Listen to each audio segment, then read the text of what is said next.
오늘 이 세 군데 읽었는데 공통된 내용이 뭘까요? 하나님의 창조에 대한 얘기입니다.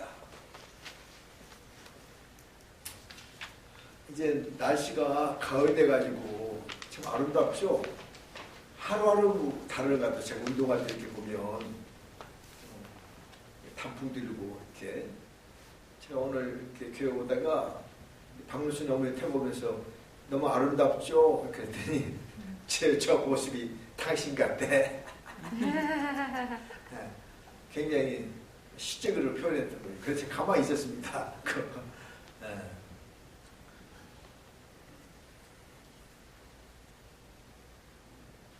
하나님 믿는 사람들이 굳이 하나님이 계신다 안 계신다 이런 얘기를 하는 게 좀 그렇다 생각도 들죠? 하나님이 계시고 살아계신다는 것은 우리 기독교인들이 너무나 당연한 거죠. 히브리서 11장 3절에 보면 뭐라고 나왔어요? 믿음으로 세계가 하나님 말씀으로 창조되었다는 것을 우리가 안다 그랬어요. 믿음으로 안다는 거지. 그러니까 하나님이 말씀으로 우주 만물을 창조하셨는데 우리가 그것을 믿음으로 안다. 그렇게 나와 있어요. 그러니까 하나님 믿는 사람한테는 하나님이 계신다. 그러니까 너무나 당연한 명제라서 굳이 설명할 필요가 없습니다. 제가 45년 전에 이렇게 그때 어떤 분하고 데이트를 했어요. 이렇게 누가 소개시켰어. 근데 경찰 타고 오더만 지금도 종 5가예요. 오더만 학생 잠깐 경찰서 가재. 믿을 수 없는 얘기죠. 그 당시 그랬어요. 머리가 길다고 이거 장발 좋으라고. 그래서 딱 5분이면 된대. 갔더니 그냥 차차 팍 집어넣어버려요. 그때 그랬어요. 여학생들이 이렇게 여자들이 다리가 치마가 짧고 그 재가지고 벌금 내리고 그런 시대가 있었어요. 옛날 박정희 시대에. 그래서요. 이거 뭐야? 데이트한 지 10분도 안 됐는데 그거 그냥 개겨버렸어 저는 이렇게. 그만 11시나 되니까 모든 사람들을 모든 그 잡범들을 동대문 경찰서 구치소에 다 집어넣어서 한 몇백 명인데 그냥 2시간 지나니까 근데 대학생은 이렇게 좀 대우해 주더라고. 대학생들 이쪽으로 해. 무조건 대학생들은. 저 대학생 1학년 얘기를 이리로 갔어. 그냥 몇 시간 있어. 2시간 있는데 옆에 있는 서울대학교 학생이에요. 저보고 뭘 공부하냐. 그 신학을 공부했다더니 내가 뭐 아는 줄 알고 신학 1학년 됐는데 뭘 알아 내가.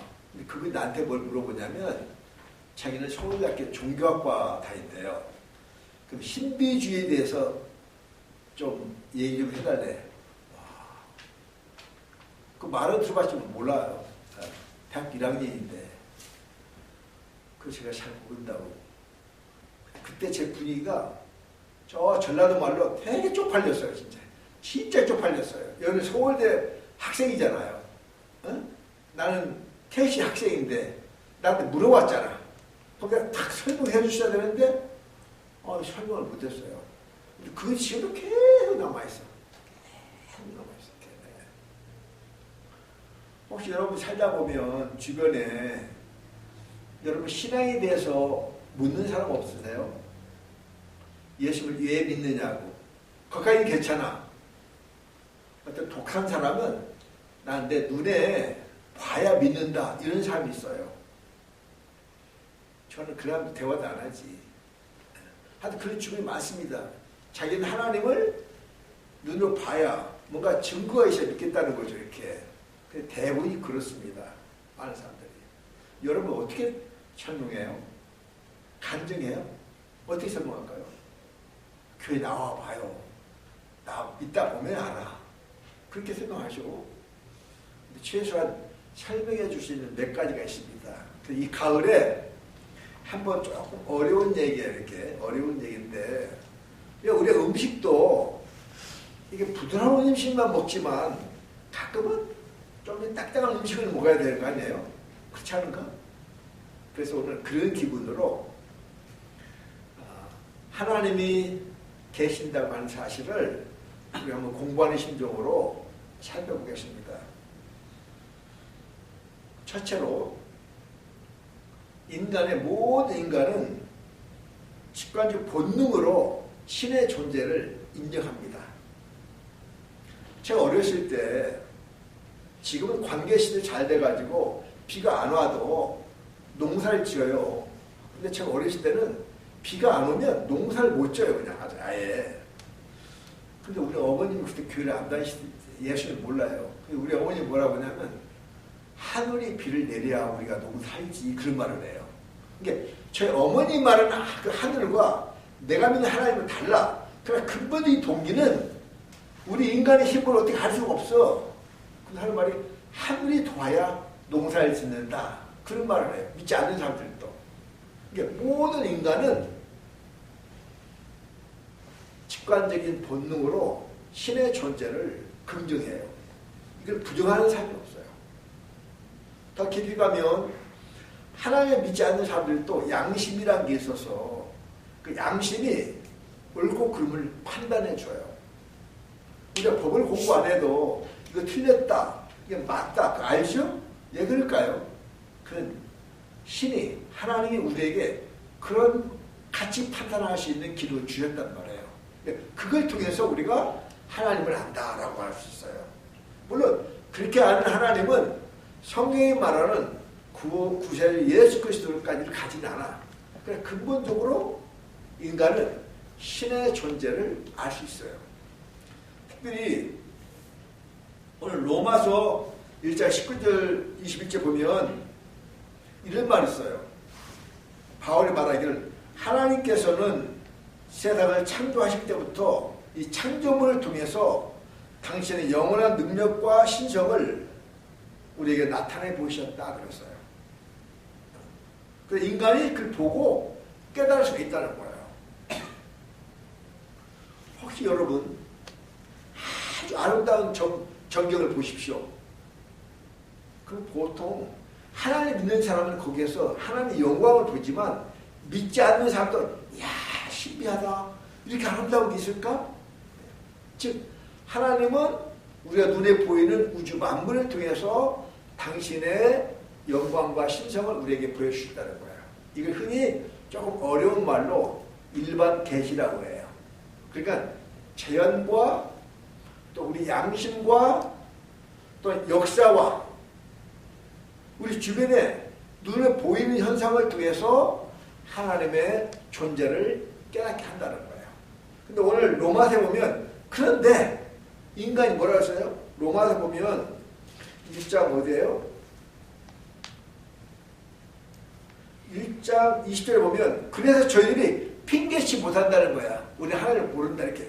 그리고 21절에 보면 그런데 그들은 하나님을 알되 하나님으로 영화롭게도 하지 아니하고 감사치도 않고 오히려 그 생각이 허망해지고 미련한 마음이 되어서 22절에 보면 뭐라고 했어요? 썩어지지 아니하는 하나님의 영광을 썩어질 삶과 금수와 벌의 형상으로 바꿨다 그래요. 그러니까 하나님은 당신을 이 자연을 통해서 보여주셨지만 인간의 양심이 타락한 뒤부터는 그것을 정상적으로 볼 수 없다는 거예요. 그러니까 우리가 이렇게 볼 수 있어요.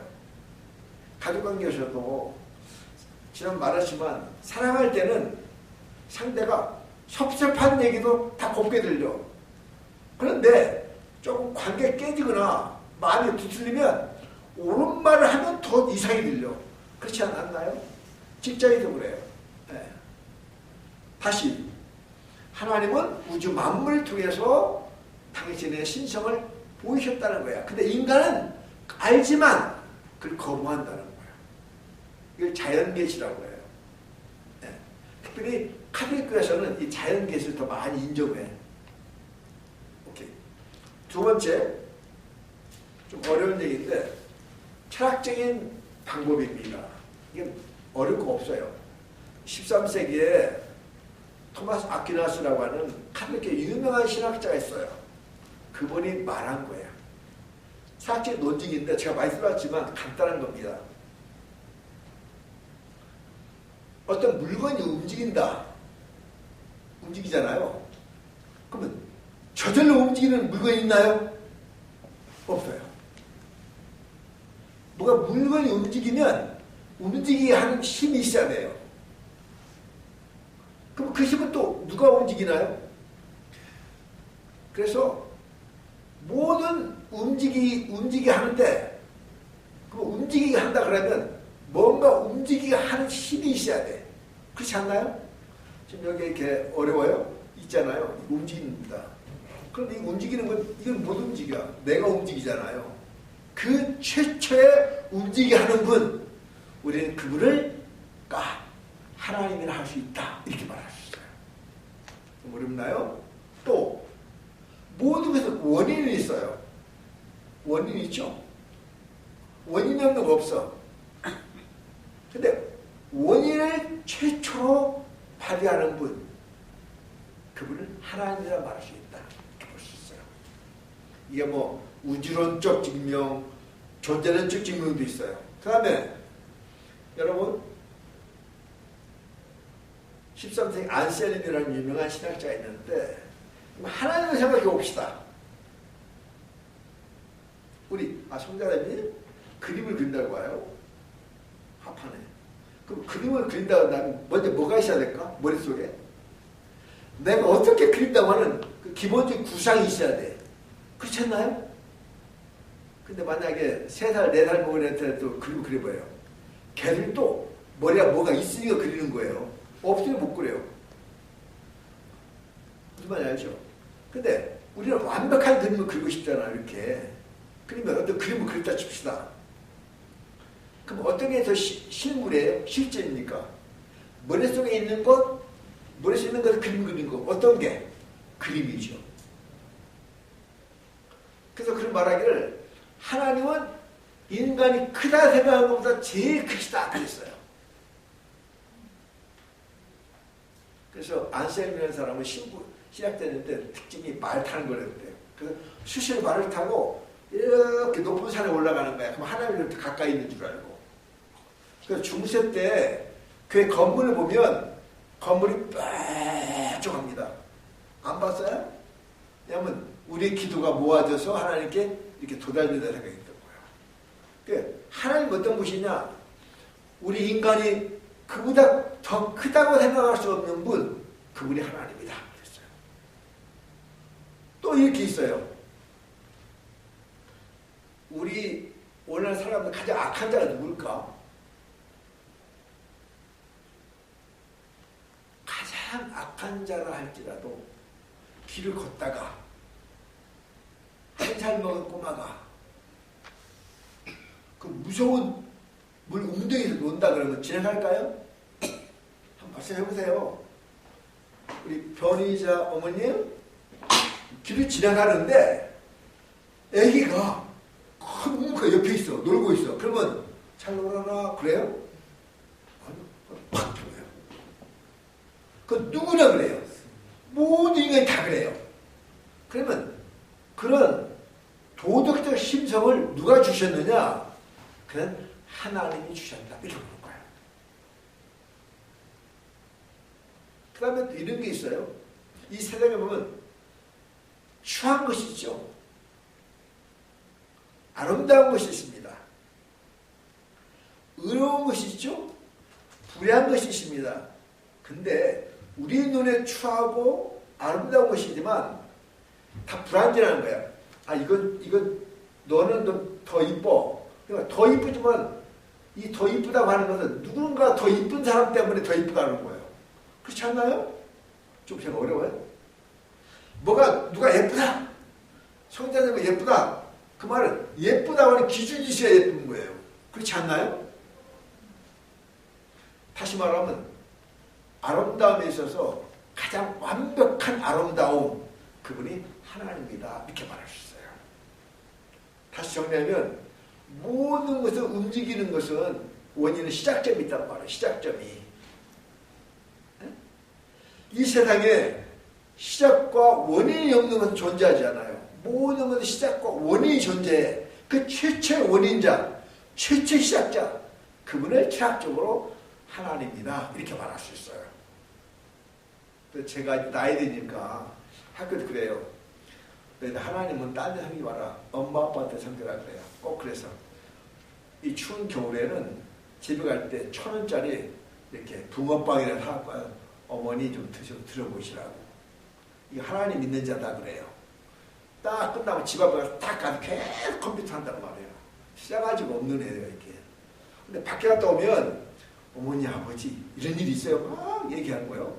그 다음에 군고구마라도 또는 풀빵이라도 또는 붕어빵이 사다면서 어머니 한번 드셔보세요. 아버지 한번 드셔보세요. 엄마만 사랑을 느끼는 거예요. 그게 효자지. 공부 아무리 잘해도 딱 집에 지금 집에 컴퓨터만 하고 되겠어요? 그런 얘기예요. 왜냐하면 부모님이 없이는 우리가 태어날 수가 없거든. 그래서 가장 싸가지 없는 사람이 부모 무시한 자고 하나님을 무시한 자야. 이거 볼 것이 근거가 없는 거, 근거가. 왜냐하면 어머니 아버지는 자기의 존재 뿌리잖아요. 그 다음에 하나님은 그 뿌리 중에 뿌리라는 거지. 철학적으로 하나님은 그렇게 이해해요. 그래서 우주론적, 존재론적, 하나 더 할게요. 목적론적. 제 시계 차고 왔습니다. 근데 강건한 제 시계 있어요. 제 사위가 줬습니다. 웃어보세요. 제가 6월달에 이 시계를 차고 우리 웍샵에 갔더니 다 이거 쳐다보는 거예요. 뭐 있다는데 사이가 좋죠. 이렇게 그랬어요. 지금 200년 전에 영국에 윌리엄 페이라고 하는 신부가 있었어요. 옛날에는요, 모든 과학, 신부나 철학자들이 다 신부나 과학자들이었어요. 윌리엄 페이가 어떤 얘기를 했냐면, 한번 여러분, 우리 엄세자매님이 그런 일 없겠지만 한번 배낭여행에 갔어요. 사막을 갔는 거야. 근데 시계 딱 떨어졌어. 그럼 뭘 발견할까요? 뭘 생각할 수 있어요? 초체. 누군가가 왔다 갔다 하는 것은 기본이죠. 그거 의심해요? 네? 시계를 봤어요. 지금은 이 시계가 다 전자시계지만 200년의 시계는 최상의 과학적 작품 시계에서 시계를 뚜껑을 열어보면 정면에 기계가 다 있어요. 그렇죠?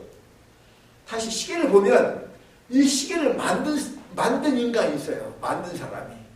그렇지 않나요? 그래서 윌리엄 페이라는 사람은 우주가 이렇게 자연스럽게 돌아간다고 하는 것은 그냥 되어진 게 아니라 지적인 지성을 가진 신이 우주를 창조했다. 이게 목적론적 신존재신이라고 해요. 다시 말하면 존재하는 모든 것은 거기 다 목적이 있다는 거예요. 얼마 전에 유명한 목적이 이끄는 삶 그런 책 나왔죠.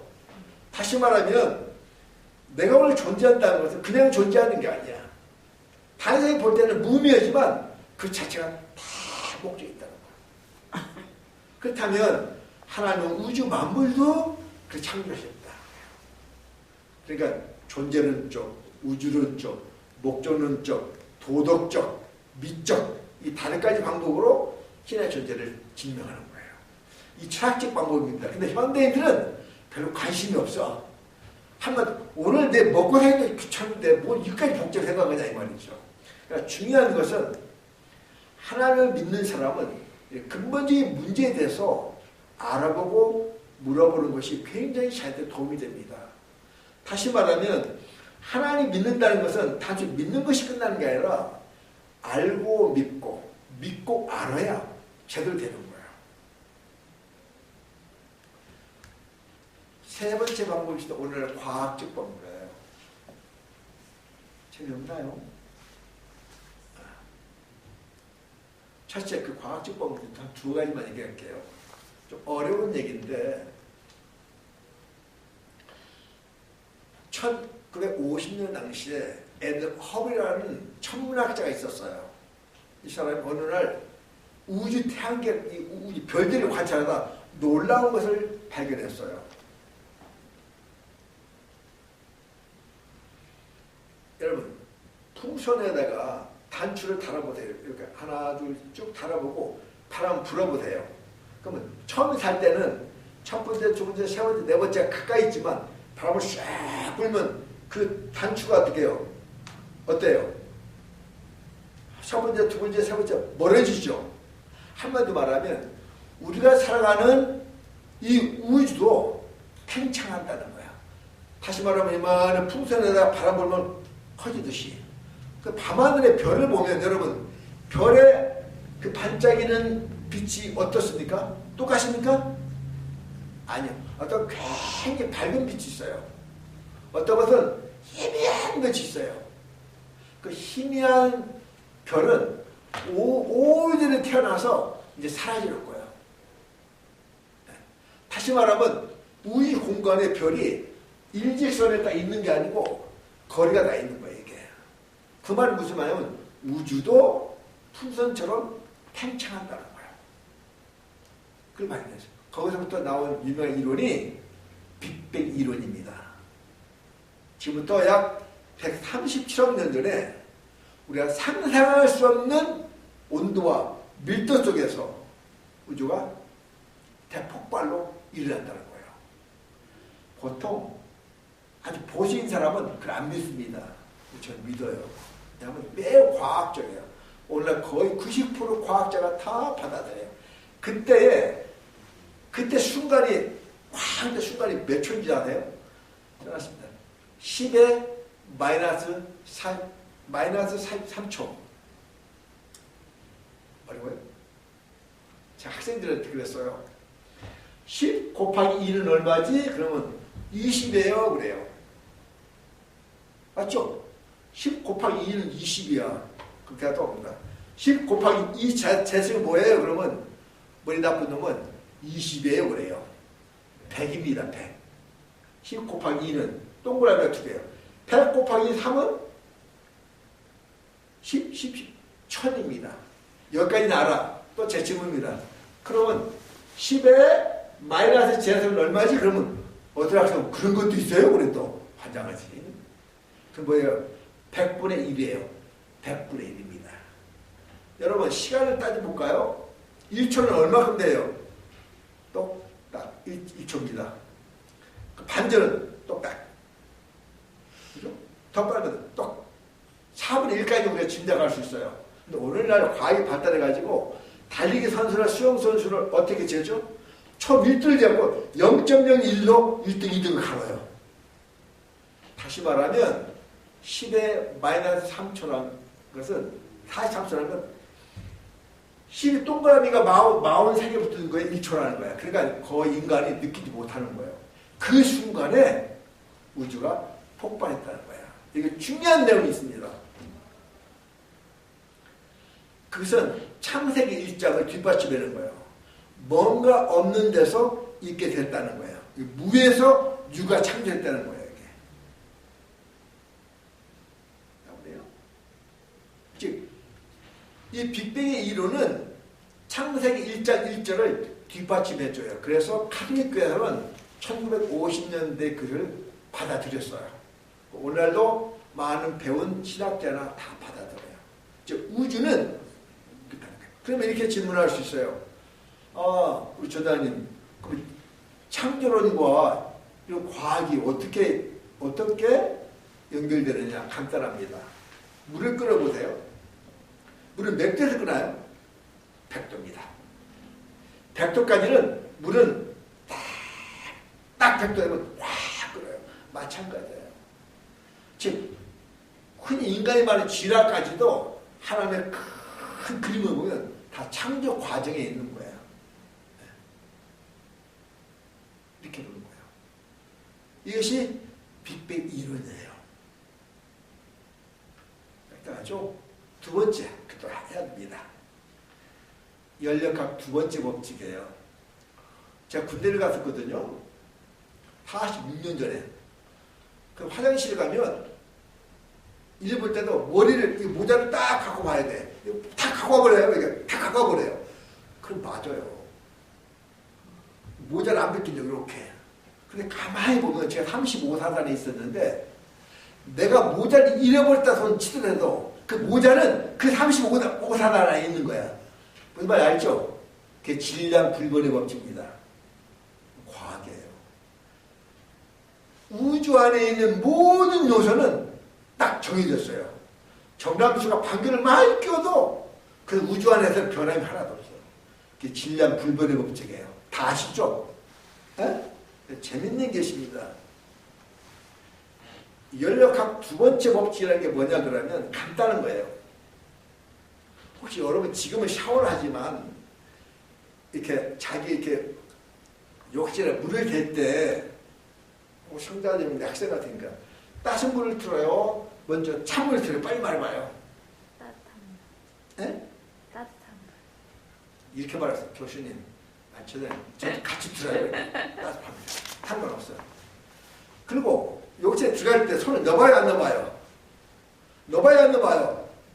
반드시 넣어봅니다. 너무 뜨거운지 너무 차가운지. 거기가 중요한 과학 이론이 있어요.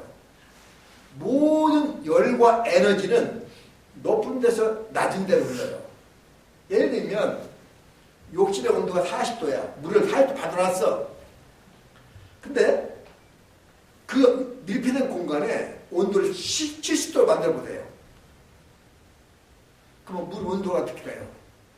올라갈까요? 내려갈까요? 절대로 안 내려갑니다. 온도는 높은 데서 낮은 데로, 에너지는. 다시 말하면 찬물, 아주 차가운 20도 물에다가 뜨거운 50도 물을 딱 틀어놓으면 그게 섞어져가지고 딱 35도가 돼. 무슨 말일까요? 모든 에너지와 열은 높은 데서 낮은 데로. 이것은 그냥 법칙이야. 근데 밥을 해보세요. 밥 안에서 물을 넣고 딱 누르면 끓어서 밥이 됩니다. 그런데 그 밥을 다시 쌀을 만든다고 온도 낮춰보세요. 되나요? 안 돼요. 한번 연력학 두 번째 법칙이라는 거는 높은 온도에서 낮은 온도로 가는 거예요. 그렇다면 무슨 말이냐 그러면 우주 공간에 뭔가 있었다고 하는 것은, 창조가 있었다고 하는 것은 우리가 상상할 수 없는 더 큰 에너지가 들어왔기 때문에 우주가 창조된 거예요. 이해돼요? 이해돼요? 즉 우주가 존재한다고 하는 것은 스스로 존재할 수 없어요. 스스로 존재한다고 믿는 사람은 어떤 사람이냐 그러면 이 탁자 위에 그냥 가만히 있는데 백불이 딱 있다고 생각하는 사람이야. 믿어져요? 누가 갖다 놓지도 않았는데 여기 백불이 딱 생겨요? 아니에요. 누가 갖다 놓아야 되는 거 말이에요. 다시 말하면 연력학 두 번째 법칙이라는 말은 우주가 존재한다고 하는 것은 우주보다 더 큰 에너지가, 더 큰 힘이 우주 안에 들어왔다는 거예요. 그 보통 과학자들은 우리 알 수 없는 신 그래요. 물론 과학자들이 말하는 그 하나님은, 신은 우리가 믿는 하나님과는 좀 차이가 있어요. 우리는 인격적 하나님 있잖아요. 제 말의 요지는 매우 하나님 믿는 사람은 합리적이라는 거예요. 17세기에 프랑스에 파스칼이라는 사람이 있었어요. 들어보셨나요? 파스칼. 그 다음 수학자고 영성가입니다. 근데 그 당시에 사람이 한 명 때문에 너무 노름을 많이 해. 하나님을 안 믿는 너무 많았어요. 파스칼의 내기용법이라는 게 있습니다. 이 세상에는 두 종류의 인간이 있다는 거죠. 하나님 믿는 사람, 하나님 믿지 않는 사람. 믿는 사람은 뭔가 믿는 바 때문에 이 땅에 살면서 의미 있게 살아가려고 노력을 해. 그래서 학점을 주면 동그라미 아니면 삼각표야.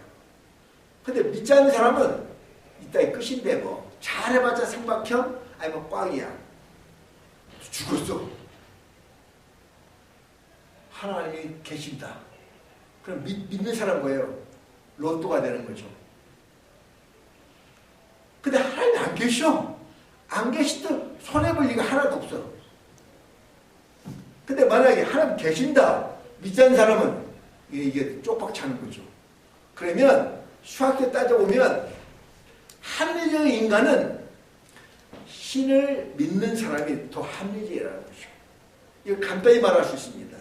우리가 또 대화할 때 상대를 의심해보면 끝이 없어요. 근데 상대를 믿어버리면 손해볼 일이 더 적어요. 제가 저기 멤피스에 20년 살았거든요. 제가 아는 사람이 총 두 사람 죽었어요. 제가 아는 사람이 장사하다가 이렇게 총 맞아가지고 흑인들한테.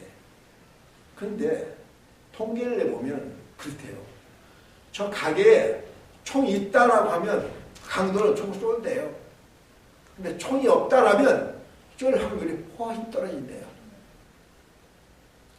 다시 돌아옵니다. 연력학 두 번째 법칙은 뭐냐면 모든 에너지는 높은 데서 낮은 데로 흐른다. 그렇다면 우주가 존재한다고 하는 것은 우주보다 더 큰 힘이 계셔서 있겠다는 거예요.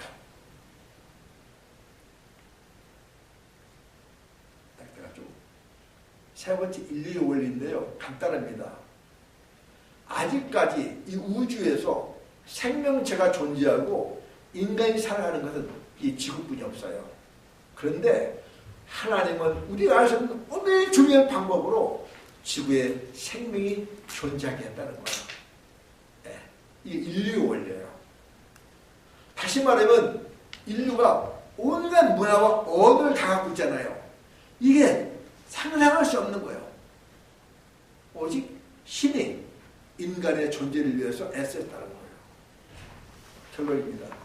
지금 제가 말한 이런 자연 계시나 과학적 방법이나 사학적 방법의 하나님은 성경에서 말하는 하나님과 일치하지는 않습니다. 왜냐하면 우리가 믿는 하나님은 인격적 하나님이에요. 내가 다음 시간에 얘기했지만 우리가 믿는 하나님은 십자가 당해서 당신의 몸을 내어준 예수 그리스도입니다.